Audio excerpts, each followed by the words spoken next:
Hello again guys, and welcome back to another Big Al's Real Fighting video. And here today we'll have 3 videos of basically pretty much full contact sparring, where we're not going to be really holding back a hell of a lot, hence why my training partner is wearing a head guard. Now I don't wear one myself, but that's just personal preference. And we do have sparring gloves on, well, not sparring gloves on, bag gloves on. So guys, if you're going to do this yourself, definitely buy sort of thicker gloves, because otherwise you might get hurt. Anyway, round started. You'll notice over the 3 videos the progression of the fighting style. I learned the style of the particular student at that point, and I start to punish him for his mistakes a lot more.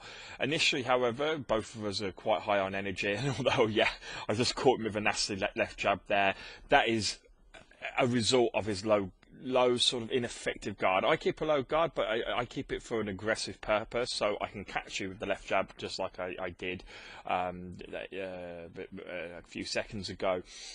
But his guard is quite low, and it does keep him open, especially as he's jumping around and trying to get in. That's one way I would improve his personal style. This is how most people fight. They jump around, they keep their arms down, rather than, if you watch myself, I'm a lot calmer, but I'm keeping him pinned. Wherever he's going, I'm following. I'm just going that little bit slower. You know, I'm conserving my energies, and I'm not particularly, you know, exhausting myself. And obviously you can see just how quickly the fight can go from and then you just missed. That's the knee that ended it just a couple of knees ago. The first knee that went in actually hit him quite hard, and it's actually winded him, and that's why he's starting to collapse. I could feel his knees going from the breath it had taken away. But you can see, yeah, guys, just how quickly a fight can go from striking into clinch, and it's something, as a result, you need to be prepared for both aspects of that. There's no point being a good striker or just a good clincher. You need to be good at both, because both will occur. Now you can see he's still making the same mistakes, but he's getting a bit more aggressive. He's trying. You can see he wants to throw some punches in. Now I'm reading him. I'm a counter fighter, and I just caught him with another left jab. So you see, I'm starting to pick up that and another left jab, that he's weak against left jab. So I'm just hitting him because his right hand's so low.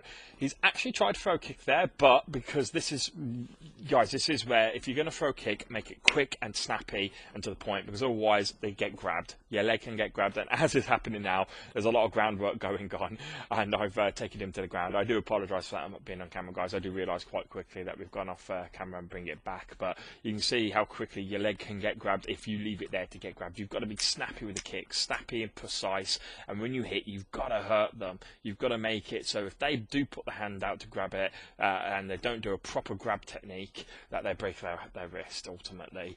Now I'm trying to pursue him here. It's hard because he is trying to keep his distance. He's trying to keep at strike range, which is what he's better at. He's better at striking than he is in the clinch. Or he certainly knows that I'm very good in the clinch, but I'm still just clipping him with the jabs, and he's turned his back to me. Now you've noticed that throughout the round that he's turned his back to me several times. I did jump there. I don't normally try to get on people, but people's backs whilst off the air, I must admit. But the guy's so muscular, I couldn't lock my arm around his neck. I did try to do a neck choke on him, couldn't do it. So I thought, well, if I try and get a little bit more height, I'll be able to wrap my arm around. But then he collapsed, and at the moment, what I've done is I've just put my knee into his back, and he's actually submitted, not because of the punches or anything like that, but I was choking him out with my knee.